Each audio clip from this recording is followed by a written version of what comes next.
the original inhabitants of this land called Australia by the white men. We have been here since the beginning of time, since the dream time, when everything we know was created.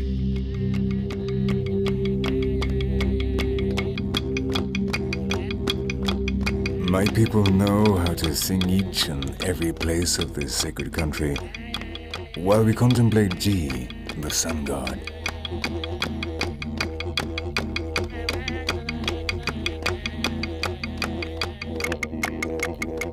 Each song is a living map which describes a specific path, the course of a river, a mountain or forest.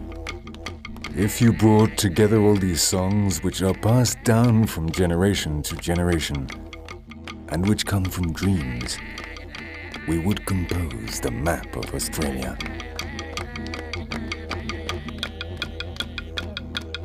At twilight, the humming of the didgeridoo, our religious instrument, reminds us who we are and what we are doing here. It is the beat of our tradition which keeps us united and attached to the land.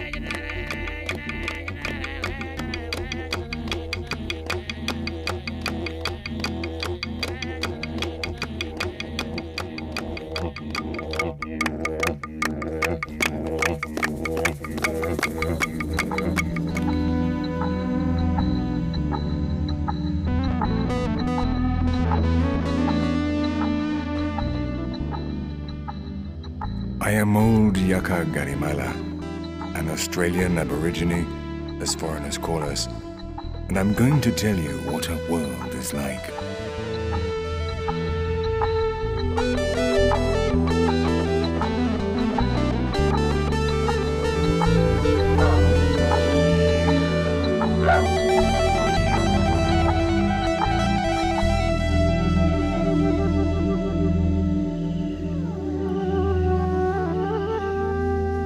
My country is enormous.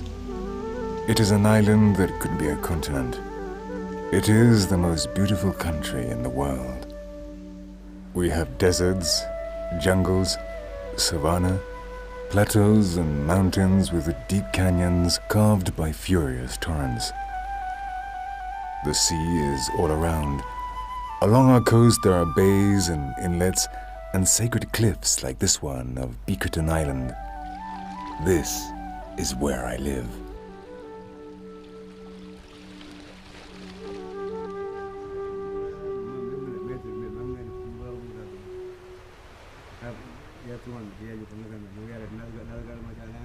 We elders have the important task of initiating the young into our customs, explaining our history to them, and teaching them to respect the traditional laws. Our people, our culture, are the oldest in the world. We were already here thousands of years ago. We were around at the same time as what the white men called Homo sapiens. In these caves and caverns, we can feel the influence of the spirits of our ancestors. If you sleep here, you can see them in your dreams and receive their messages. They come and fill you with their strength, and when you wake, you feel very good. These are sacred places for us. In the past, people lived in caves and natural shelters like these. Across all our territory, you can find paintings made by our forefathers and which speak of the dream time, the creation, and how they lived 50,000 years ago.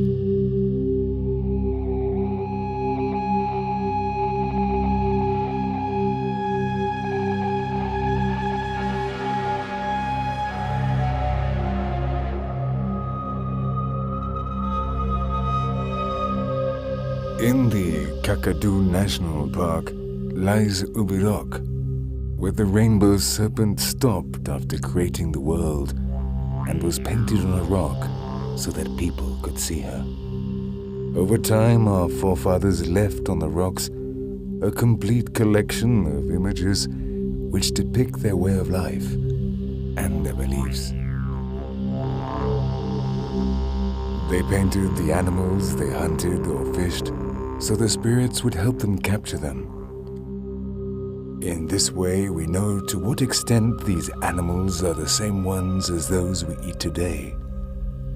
Barramundi fish, long-necked tortoises, kangaroos, crocodiles, wallabies.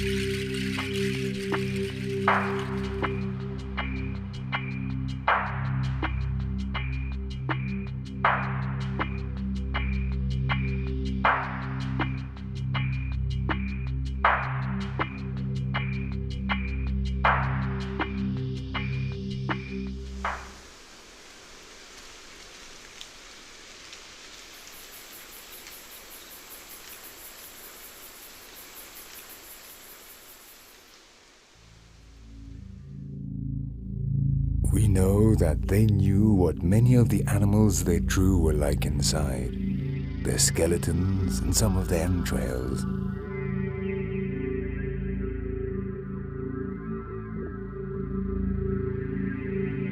The paintings in some of the most inaccessible places were made by the mimis, the lesser spirits which are the cause of everything that happens to us, good or bad.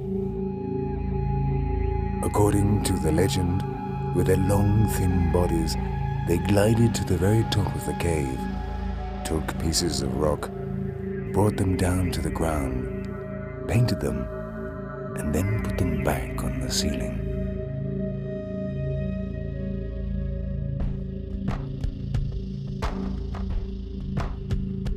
On these ancient rocks, they also drew figures of the men of that time, warriors and hunters who used these same spears and harpoons as we do now.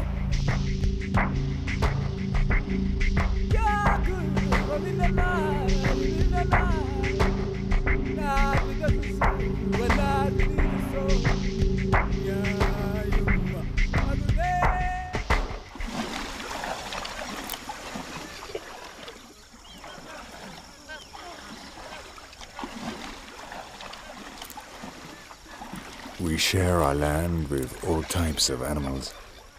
Some of them as dangerous as the sea crocodile, a sacred animal for us, even though it is capable of devouring a man in an instant.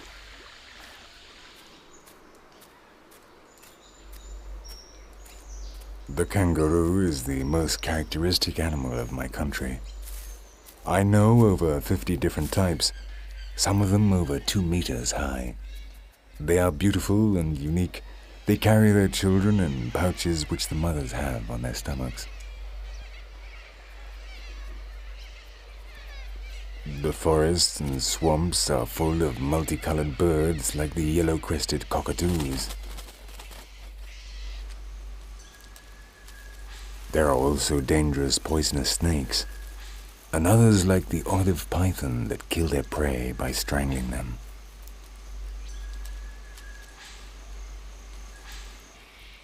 We have always respected all the beings of creation.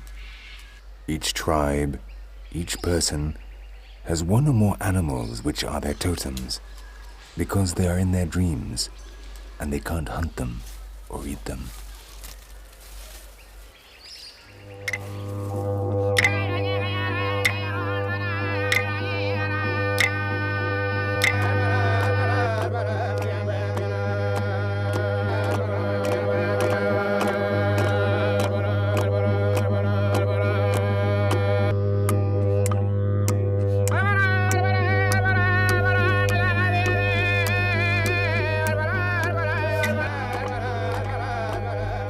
When we get together to dance around the fire, we sing the dreams of the animals, the stories of how they were created, and how man developed special techniques to hunt them and obtain food.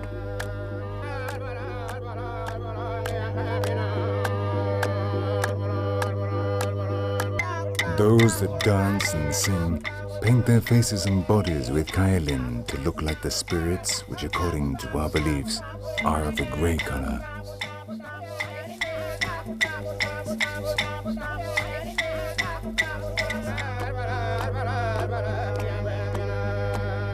The dances are performed in order to worship or give thanks to nature.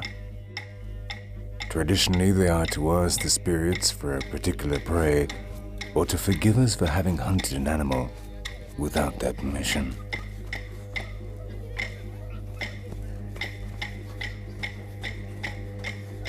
The atmosphere is almost always festive. The participants cheer the steps of those dancing in the center, and there is a kind of competition among them.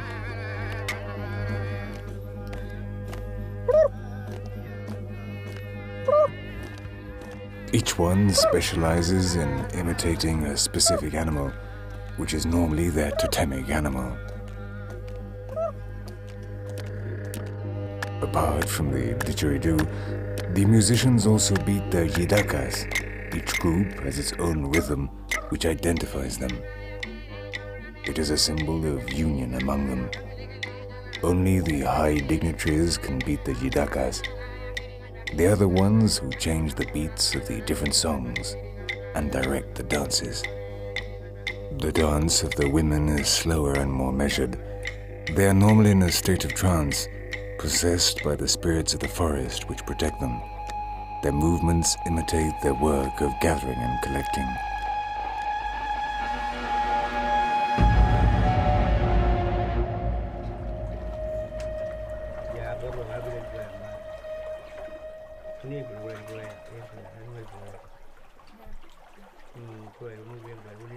Do you like our dances? Do you like our music and our songs? The sound of the didgeridoo frightens me.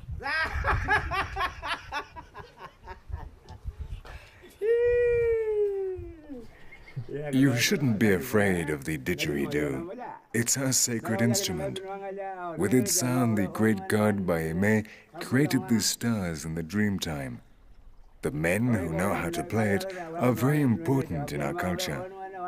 With the didgeridoo, they communicate our wishes to the spirits, and they call on them to come to our aid when tragedy befalls us. This sacred instrument brings us closer to the world of our ancestors. It awakens the rainbow serpent without making it angry, and allows us to speak with the God of creation.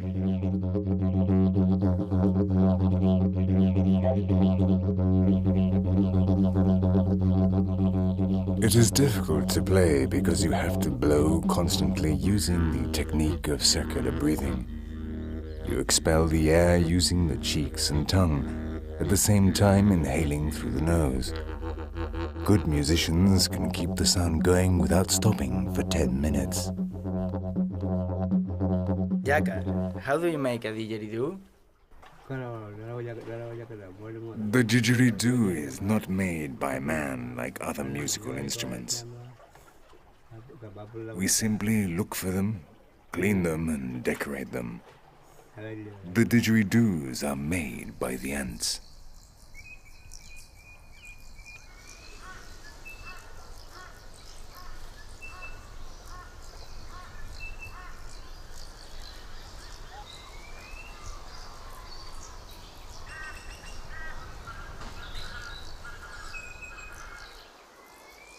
Our land here in northern Australia is the kingdom of the ants. There are hundreds of thousands of termite hills of many different forms. In some areas, experts have calculated there could be up to 20 million termites per hectare. The termite hills are like living beings. Inside them, thousands of termites are busy digging intricate tunnels which protect them from their enemies and ensure the temperature always remains the same and the atmosphere very humid.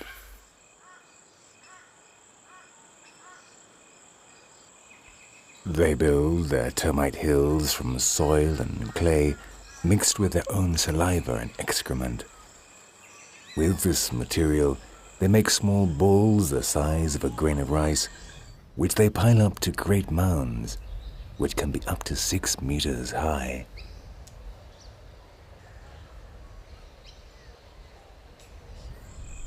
The termites also invade the trees, especially the eucalyptuses.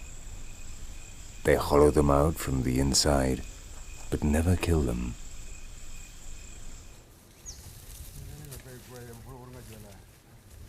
To collect the didgeridoos, the men go into the forest and observe the eucalyptuses.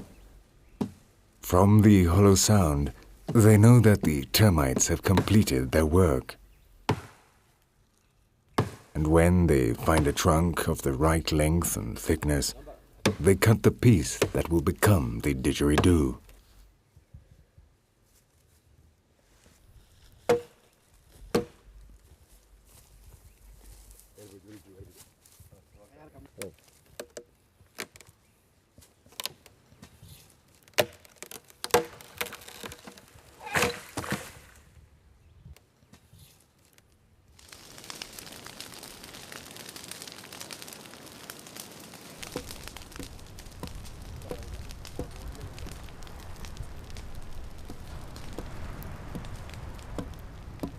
Then, in a comfortable place to work, they prepare the hollow trunk. First, they clean it and remove the bark. Normally, it's the musicians themselves that prepare these instruments.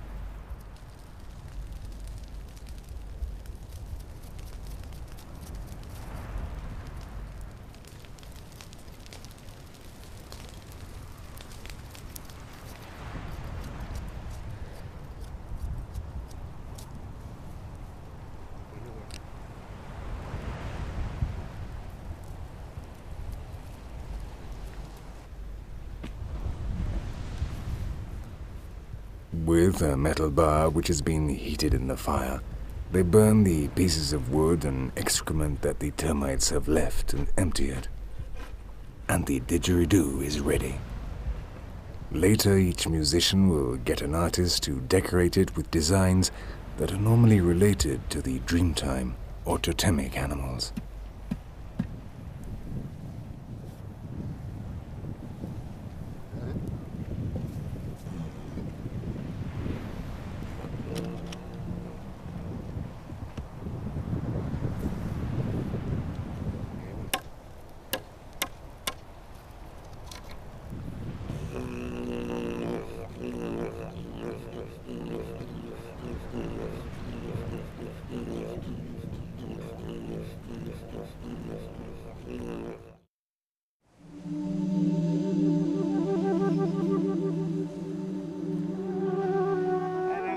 We have always lived in this region called Arnhem Land. Our people were nomads, always moving from one place to another, carrying their few belongings with them.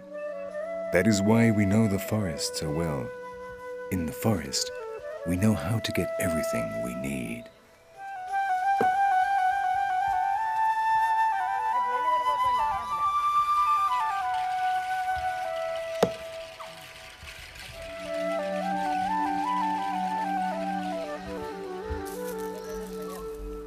The men have always hunted and fished, while our women are expert gatherers. They know where to find edible fruits and roots, and how to get honey, which is one of our favorite foods.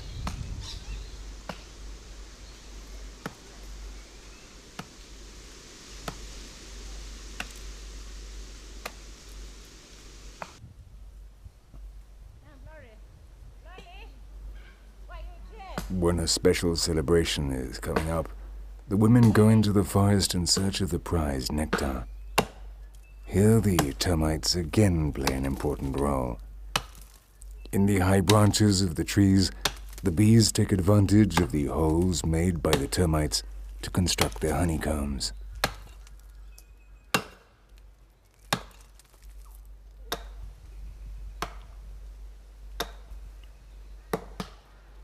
No matter how thick the trees are, the women do not take long in chopping them down.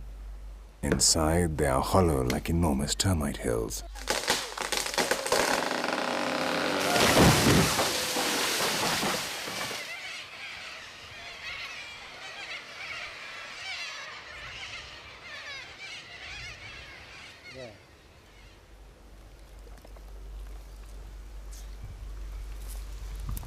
Once they have chopped it down, and depending on how wet the clay inside the base of the trunk is, they will know in which part of the tree they will find the honey.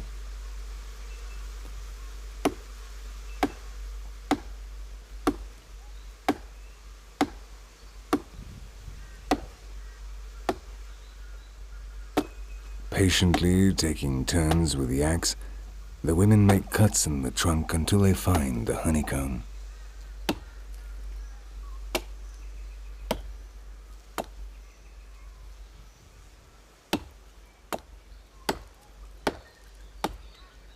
The bees go mad, flying angrily around the women who are destroying their home. But these honeybees are tiny and inoffensive, incapable of doing any harm.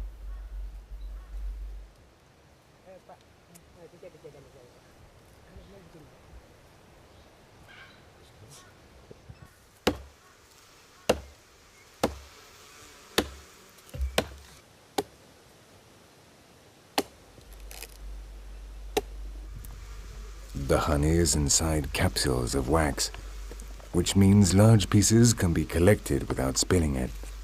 Later, they clean it and separate it from the wax.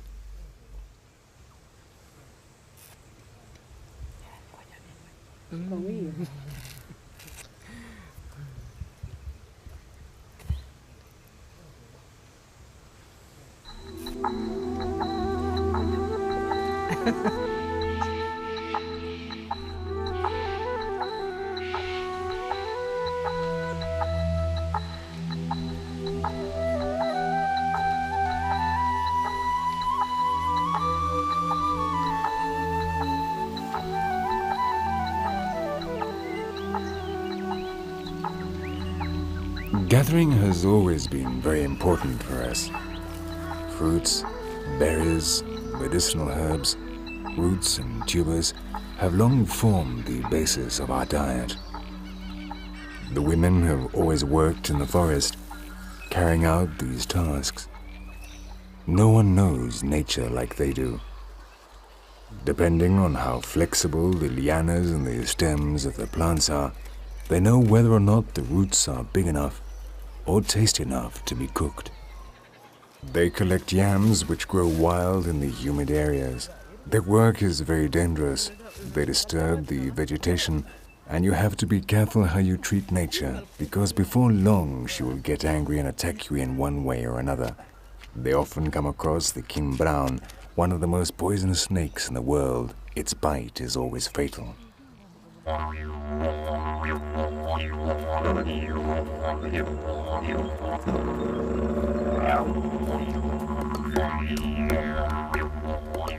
Hunting and war have always been men's work, and they have always made their own weapons. Without a doubt, the boomerang is the best known of these. They are pieces of wood carved with a slight curve, which makes them more accurate when they are thrown. The heavier they are, the more effective they will be in bringing down prey.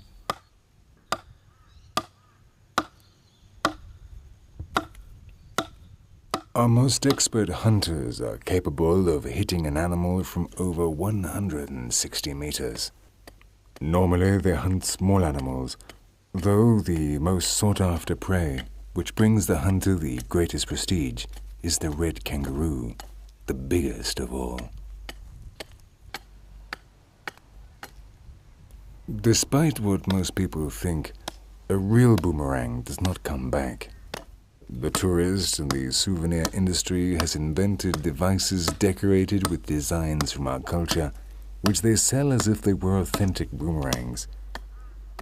These do come back, after describing spectacular curves in the air. But for us they have no value. They are no good to hunt with or anything.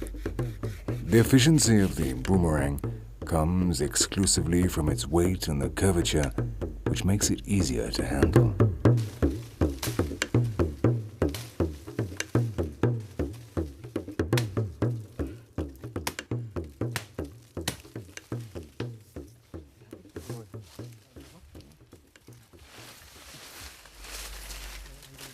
But the boomerang is not our only weapon.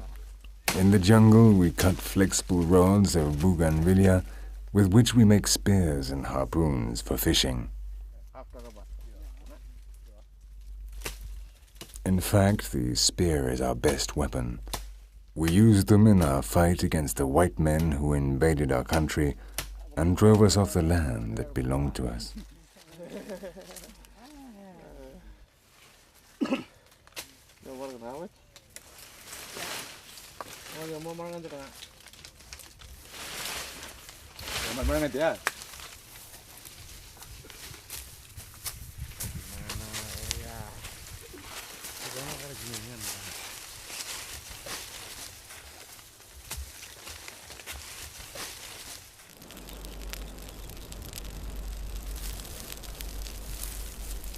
Once outside the forest, we make a fire and heat the flexible rods to harden them. Then we remove the bark and cut them to the right size for each man.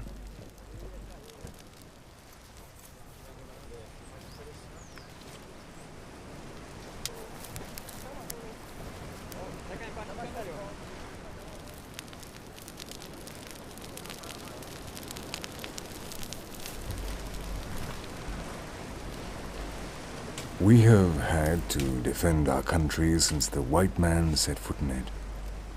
According to them, our land was called Terra Australis Incognita until in 1605 the first European arrived, the Spaniard Fernández de Quiros, who called it Australia del Espíritu Santo.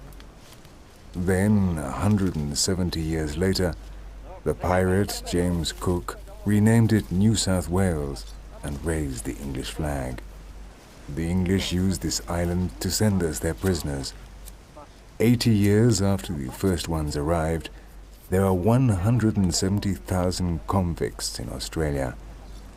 But the worst came in the middle of the 19th century, when they discovered gold in our territory. It was then that we really began to get in their way. The aborigines, as they started to call us, were captured, confined to distant regions, and finally infected with many diseases such as the flu, which devastated our population.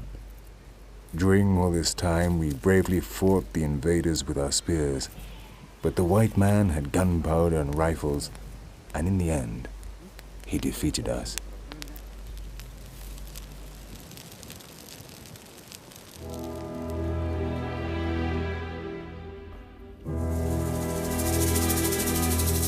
Today, our spears claim other victims. When the tide goes out, we fish for the dangerous stingrays that hide in the sand, ready to plunge their enormous stings into anyone who dares disturb them.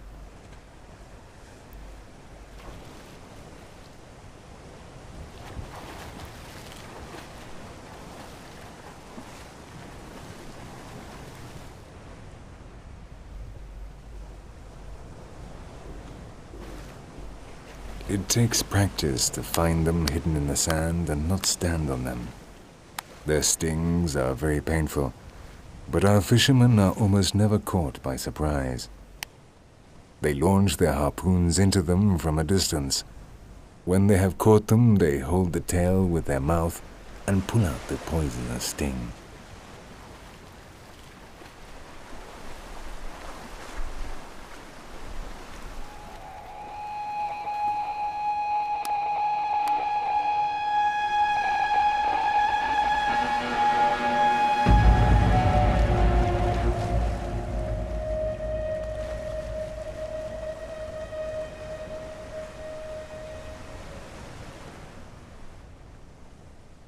After pulling off the skin and gutting them, we pound and knead the flesh with our hands and eat it raw. It's a real delicacy.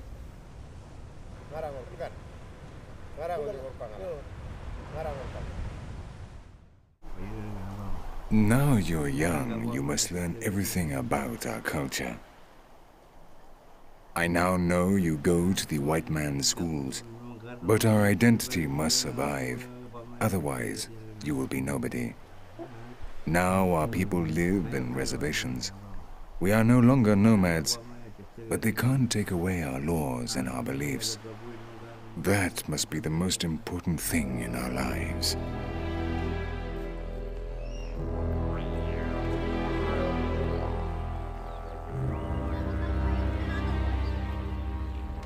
In 1931, Arnhem Land in northern Australia was declared an Aborigine reservation, and in the 1967 Constitution, we aborigines were given equal rights with the white men.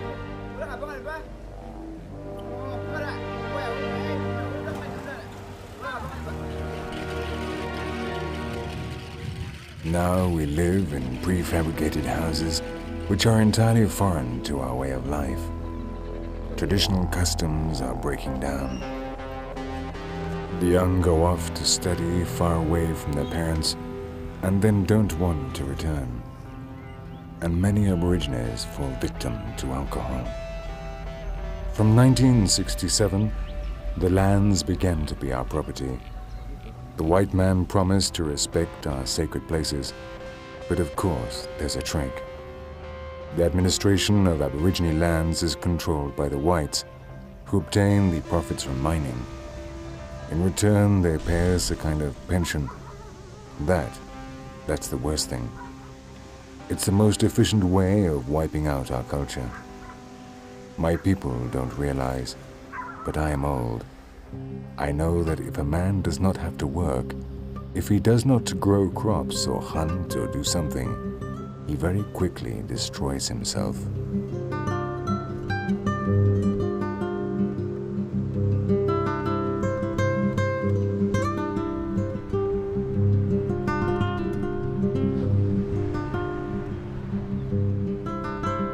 Our coasts are full of animals which traditionally provided us with food. One thing we find particularly exquisite is turtle eggs.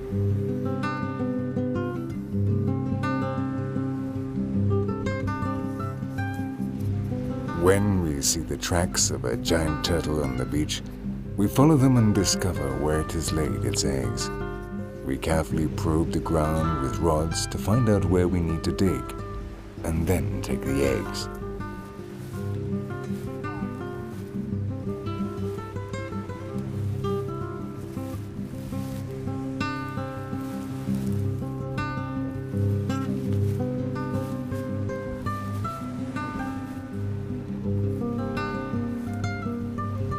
A giant tortoise can lay hundreds of eggs. We never take them all. We always leave half of them so they will hatch, and there'll be more eggs in the future.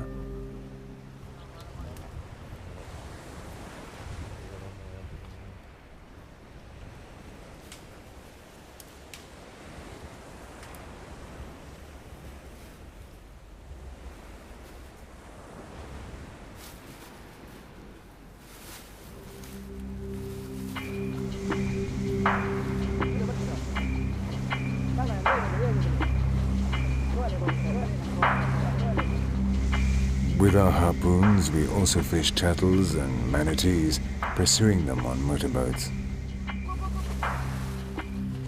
When we have speared an animal, we throw a buoy into the water with a long rope tied to a harpoon. The animal tries to escape, but the buoy stops it from swimming freely. Very quickly it grows tired, and then we approach to capture it.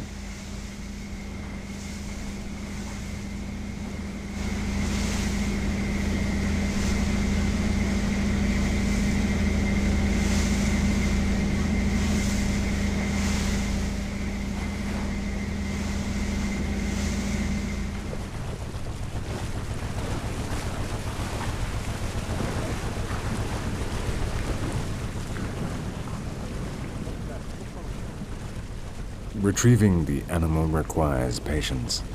You mustn't try to go too fast. You have to pull in the ropes little by little so the prey does not escape. If the animal is very heavy, like the turtles, we usually secure it with another harpoon before dragging it into the boat.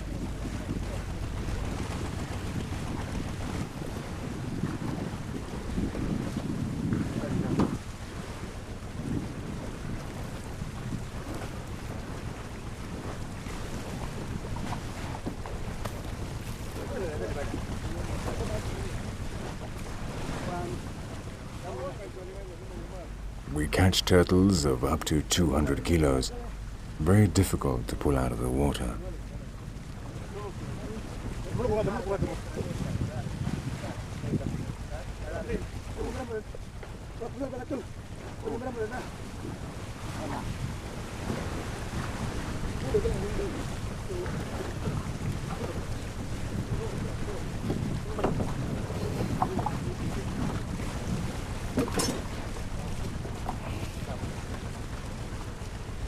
Whenever they catch a giant turtle, the fishermen arrange a feast right there on the beach to which all their relatives are invited.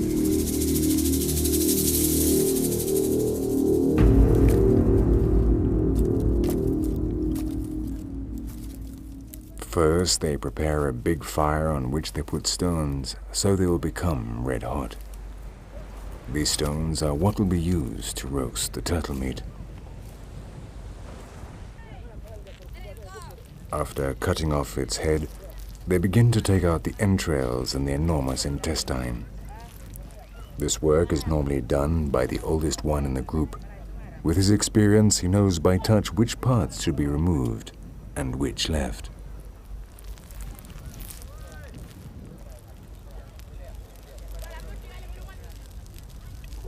When the fire dies down and the stones are hot, they start cooking. They stand the shell vertically on the ground, hold it in place with sand, and start to fill it with the hot stones, with the carefully cleaned entrails and intestine, and with aromatic herbs.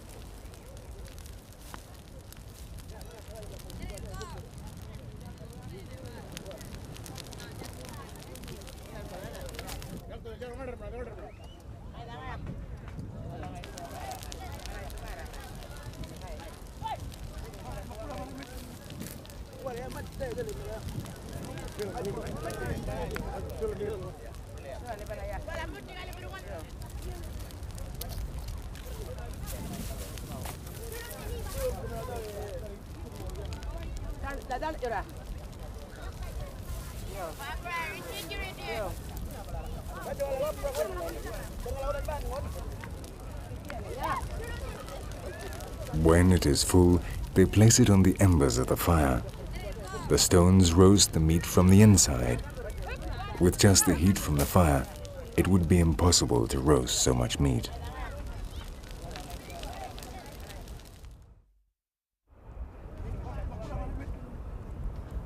Half an hour later, the banquet is ready to be carved up. That is, of course, after breaking through the powerful shell, which is not always an easy task.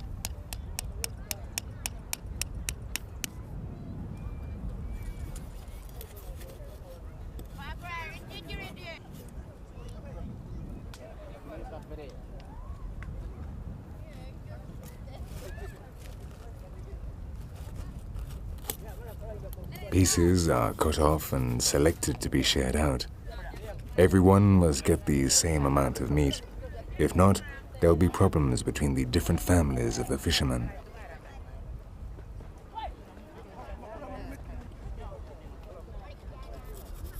Normally, they choose a man who everyone trusts to share the meat out fairly, but no one will eat anything except the little bits of meat that have stuck to the shell, until it has all been shared out.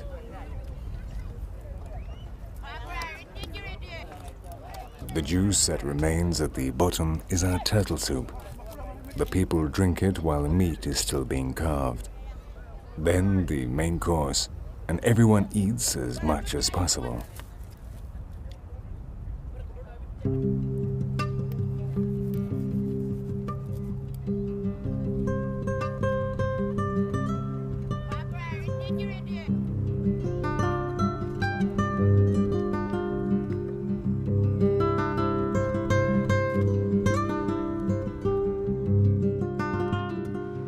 My people have always felt the need to express themselves through painting, now and since the beginning of time.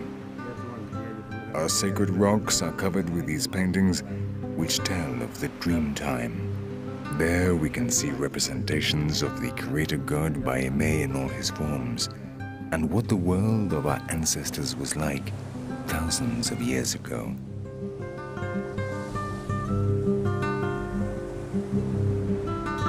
Our art, now called Aborigine art by the white man's tourist industry, is born from the dreams of each artist and the intense colors we see in our land.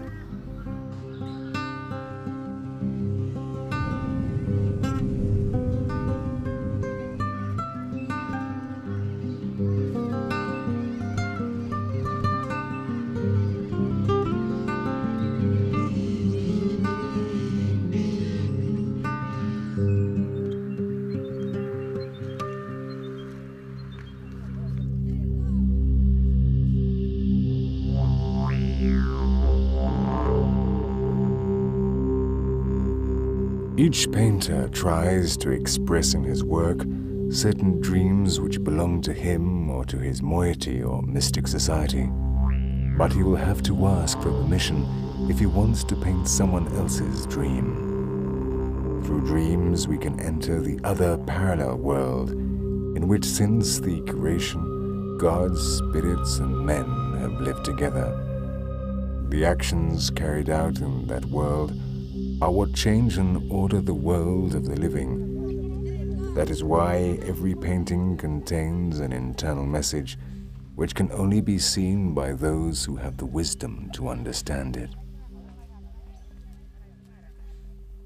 Today, commercial paints like watercolors and oils are used on frames and canvases, though some people continue to produce work with natural pigments on tree bark.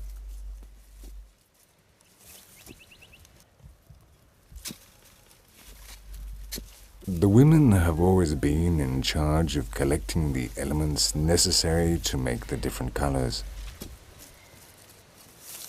Clays, carbons, kaolin, plants and roots properly mixed are the components they use to obtain all the colors of the rainbow. Some colors can be obtained without needing to mix them, such as ochre and yellow, which are made by cooking the roots of a bush that grow among the eucalyptuses.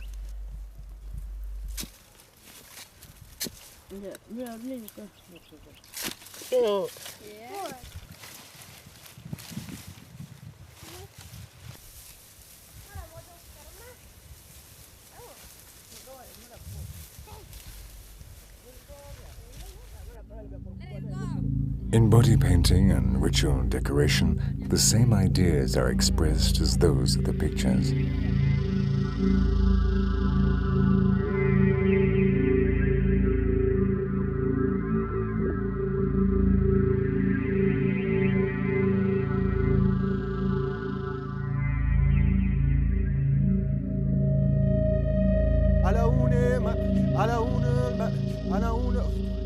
Through painting, the past and the present come together, and men have contact with the world beyond. Dots, circles, crosses, and spirals symbolize places or paths in the dream. They are a kind of religious map. Almost always, the artist makes reference to especially important moments in our history.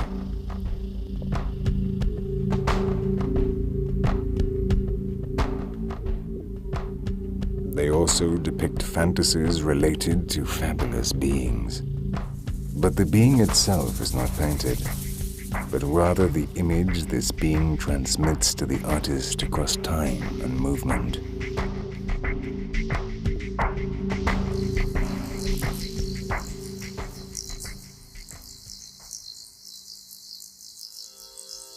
Other paintings represent totemic animals: fish, crocodiles, turtles, duck-billed platypuses, kangaroos, snakes. These paintings are inspired by the drawings our ancestors left on these sacred rocks.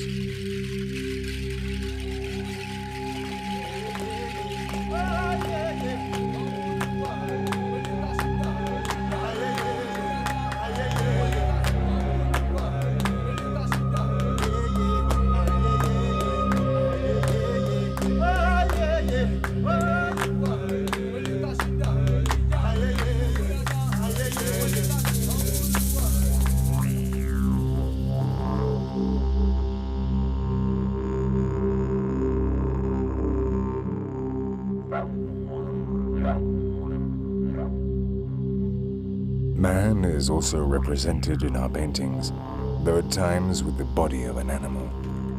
They are the men who at the beginning of time lived with the spirits and the gods of creation.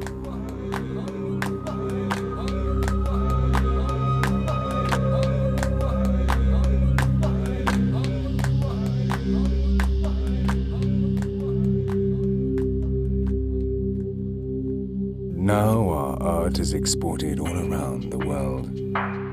Foreigners have realized its importance and pay a great deal of money for our paintings which are put on display in the major art galleries in cities like London, New York, or Paris.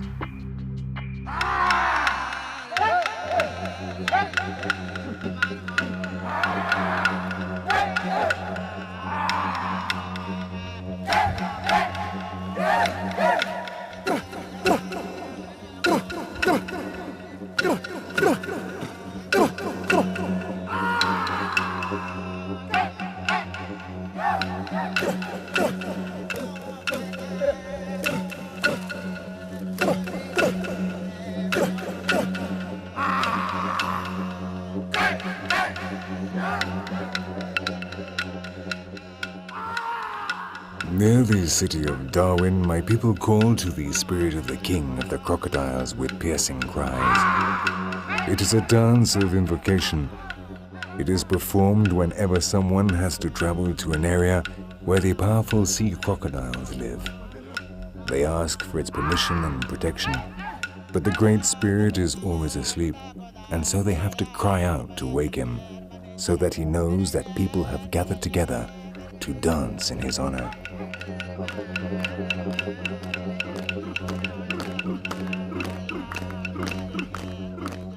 Each time they interpret the dream or vision of the person who has convened the ceremony, who will not be able to participate in the dances, but will simply watch to see if the story is represented properly. They act out situations, describe places, and imitate the protagonists, either people or animals.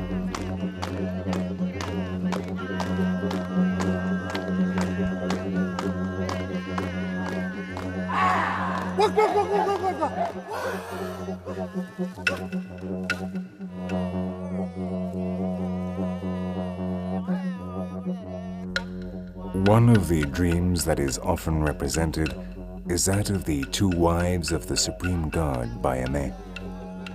One day the god asked his wives to accompany him to a pool. When they were there, Bayame told them to wait while he went off to look for honey. Before leaving, he warned that they could drink water but not bathe in the pool. But it was very hot and the women decided to ignore their husband's orders. So they went into the water.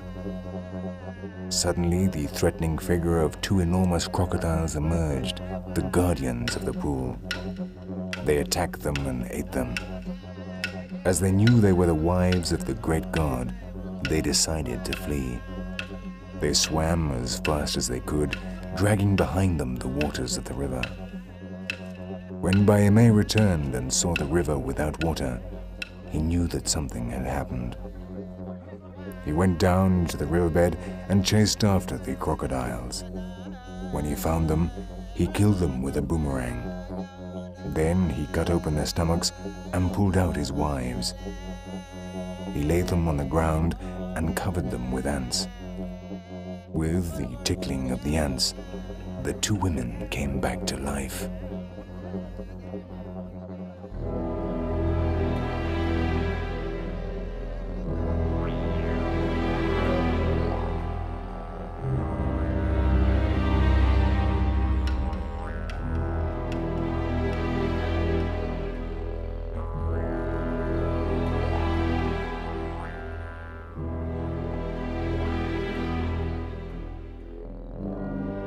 This is our world, an ancient world which is now coming to an end. Our beliefs born from this land, which now does not belong to us, clash with those of the white men who rule over us.